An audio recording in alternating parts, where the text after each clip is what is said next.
What's this? A letter for me.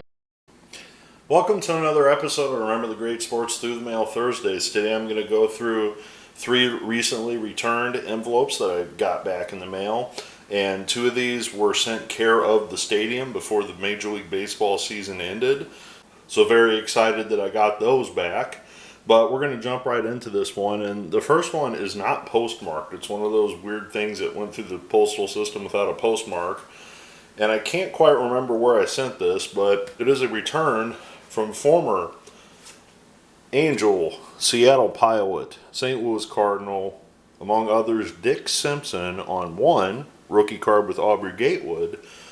But if you recall, a long while back, I also wrote Aubrey Gatewood. And Mr. Gatewood signed 3 of 3 for me of this rookie card. Now, if you follow baseball closely and you follow, the happenings around baseball, Mr. Gatewood has since passed away.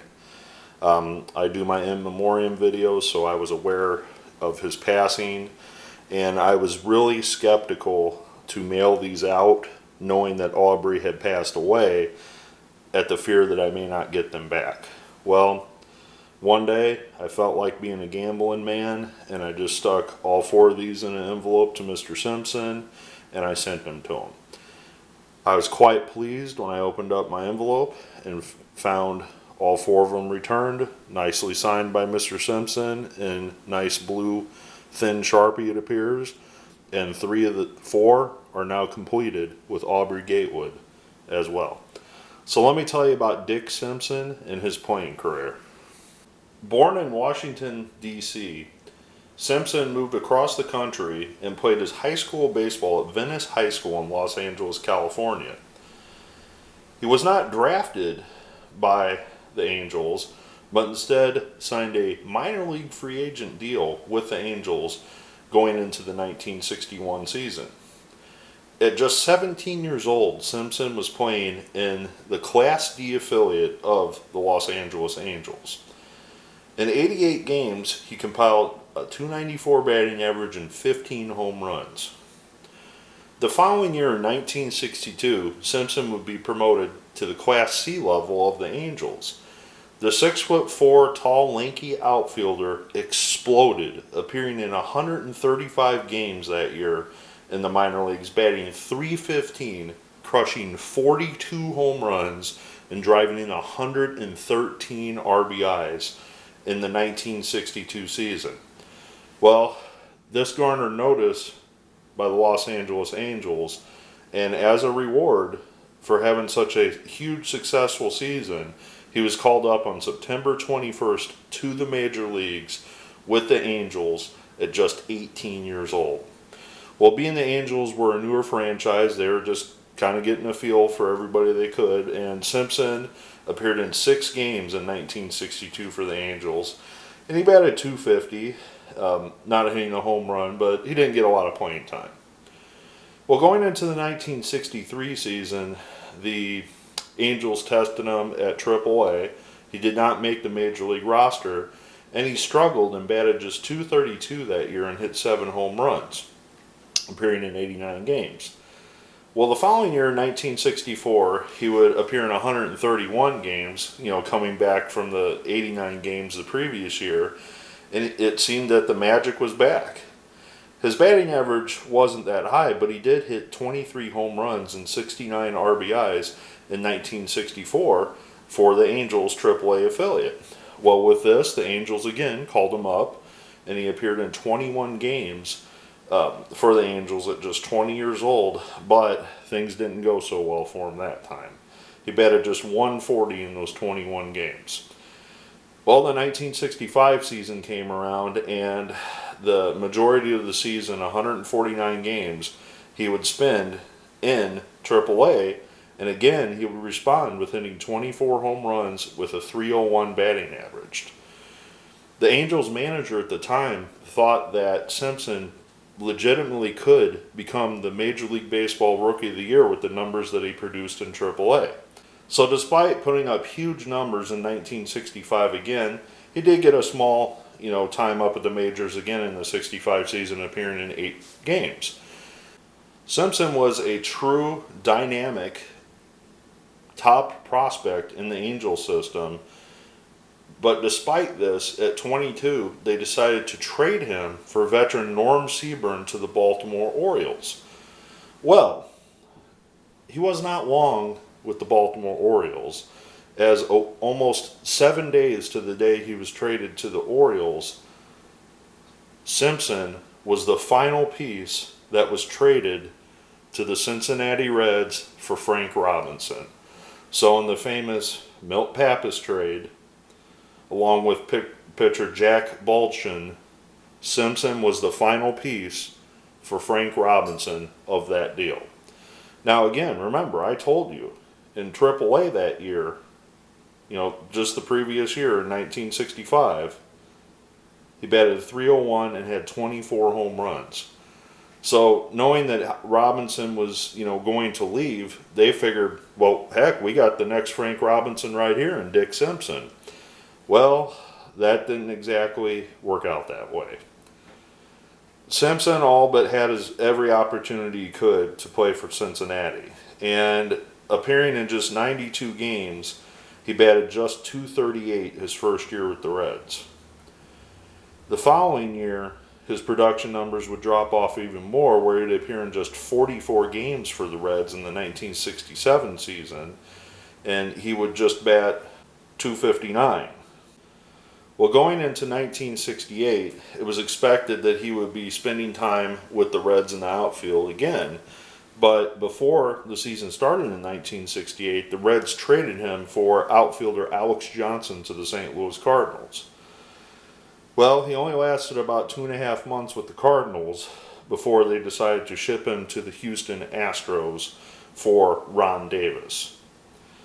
He would then only spend that one season with the Astros before he would then be traded to the New York Yankees in December of 1968. Well, he wouldn't last long with the Yankees either, because on May 19th, 1969, he would be then traded to the expansion Seattle Pilots. He would again get a shot to play for the expansion Seattle Pilots, but he would only appear in just 26 games that year for the Pilots, and then they would ship him off after the 1969 season to the San Francisco Giants. The Giants never gave him an opportunity to play at the major league level, and he just appeared in 45 games in 1970 for the Giants affiliate. And he did have a very good faring there, where he batted .350 in AAA for the Giants, but despite this, they didn't call him up, nor did they decide to resign him the next year. The next year, he would spend one more year in the minor leagues, appearing in just 7 games in 1971, before his stats officially end. After his rapid ascension to the major leagues at just 19 years old, by the time he was 27, Dick Simpson was out of baseball and had played for a lot of different affiliates.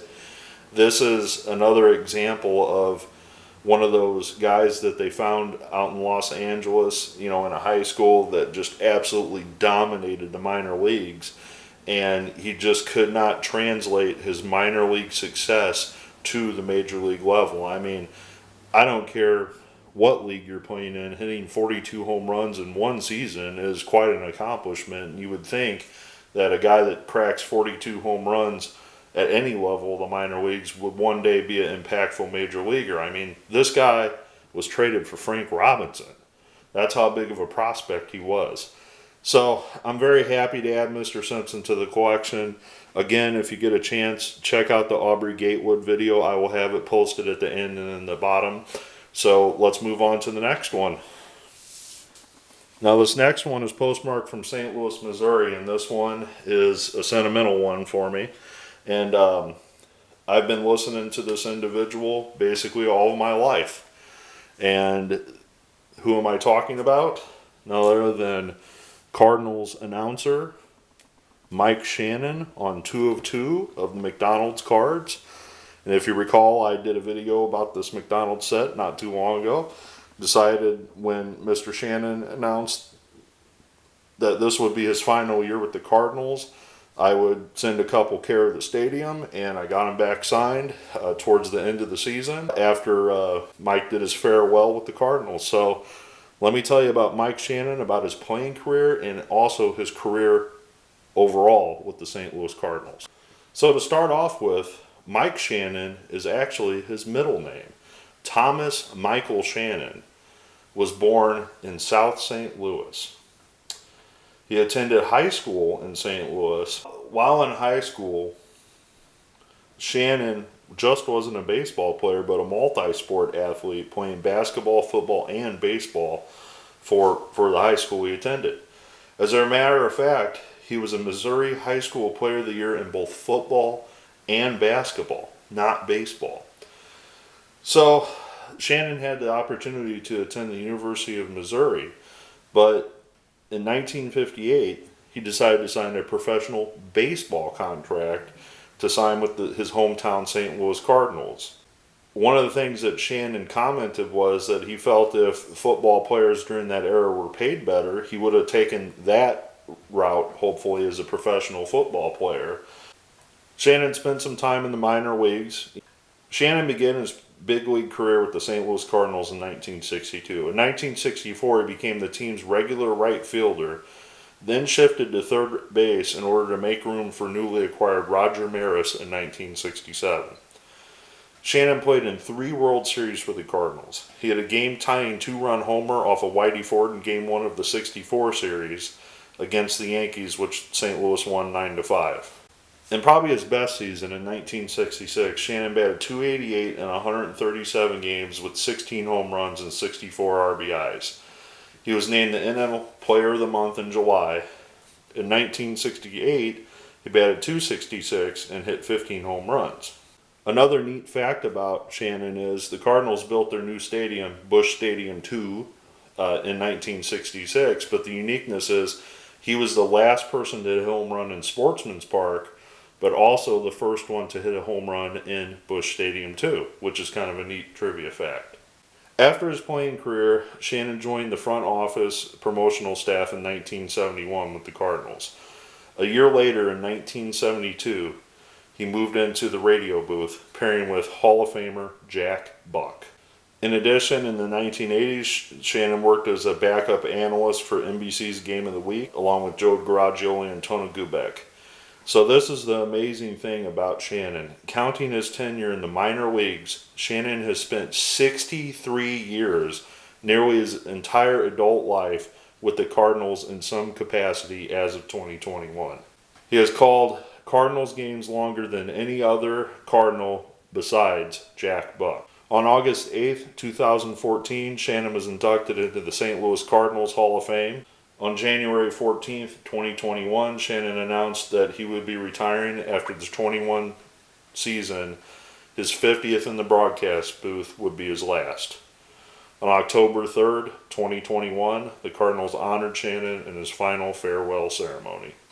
At 82 years old, Shannon has stepped away from the Cardinals, rightfully so. I can personally say that growing up in the St. Louis area, I have had an opportunity to meet Mr. Shannon.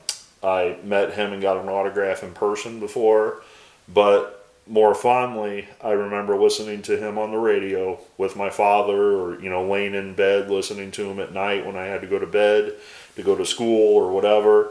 And that voice forever has been a part of my life as long as I have loved baseball. So thank you so much, Mr. Shannon, for bringing so many great memories to me, listening to you for many, many years. I hope maybe eventually, maybe we'll run into each other again, and maybe I'll see you around. So, moving on to the next one. Now, this final one is postmarked from Chicago, and it is a return from the great Tony LaRussa himself on 2 of 2. Now, if you recall, I did a pickups video with these TCMA the 60s cards, and I'm very happy to say this is the first one I got back with my TTM requests. So let me tell you what you may not know about Tony LaRussa, because just about everybody that follows baseball in some capacity for the last 40 years knows who Tony LaRussa is. So let me tell you about Tony LaRussa. Born in Tampa, Florida, LaRussa signed with the Kansas City A's out of Jefferson High School in Tampa in 1962. Part of his contract was that he would have his education paid for if he signed with the A's, and that's very important because I'll talk about that in a second. LaRussa spent some time in the minor leagues and made his major league debut on May 10th, 1963 after playing 76 games at the A's affiliates in Binghamton and Daytona Beach in 1962. He spent the entire 1963 season in the majors because of his signing status, which was kind of a weird contract thing back in the day, and he suffered an off-season shoulder injury while playing softball with the Friends, which limited him to just 34 games that year in 1963. Over the next 6 seasons, LaRussa spent most of the time in the minor leagues. He made it back up to the A's, which had since moved to Oakland by that point, in 1968 and 69. He spent the entire 1970 season with the A's, and then in late 1971, the A's traded him to the Atlanta Braves. His final big league stop was actually with the Chicago Cubs, where he appeared as a pinch runner in one game on April 6, 1973. In total, as a player, he appeared in 132 major league games. He has a lifetime batting average of 199. He made 63 appearances at second base, 18 at shortstop, and 2 at third base, with a fielding percentage of .960 over 249 total chances. Going back to 1962, again, talking about his education, he started coursework at the University of South Florida, where he graduated in 1969. Well, after his playing career had ended, he actually went back to college and received his Juris Doctor, or his law degree, from Florida State University in 1978, and was admitted to the Florida bar. He is one of a select number of major league managers in baseball history who have graduated from law school or passed a state bar exam. So, now to his coaching career. The White Sox gave LaRussa his first managerial opportunity in 1978 by making him the manager of the AA affiliate Knoxville Sox in the Southern League. LaRussa spent a half season at Knoxville before being promoted to the White Sox coaching staff in the major leagues. Well, the following year, he would start the season in 1979 in AAA Iowa, but midway through the season, the White Sox decided to fire their player manager Don Kessinger, and LaRussa got called up to the major leagues as a manager for the first time midway through the 79 campaign. LaRussa found some success with the White Sox, leading to some playoff baseball, but despite this, he was let go by the White Sox in 1986. Well, immediately the Oakland A's signed him in 1986, and he would lead the 1986 Oakland A's all the way through 1995, of course winning the World Series in 1989 with the A's. And after being let go by the A's in 1995, the St. Louis Cardinals would hire his services from 1996 to 2011.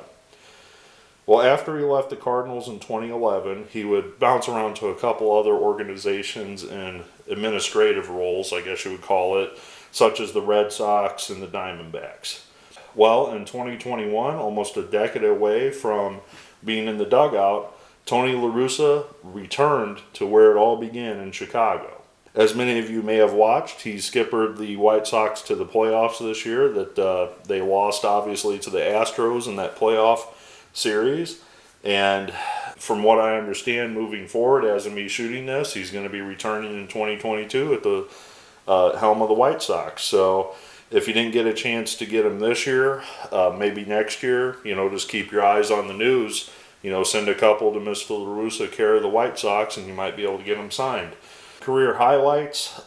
He won a World Series 3 times in 1989, 2006, and 2011 with the Cardinals. The first one in 89 with the A's, as I mentioned. 4-time Manager of the Year with 3 different franchises, which was pretty impressive.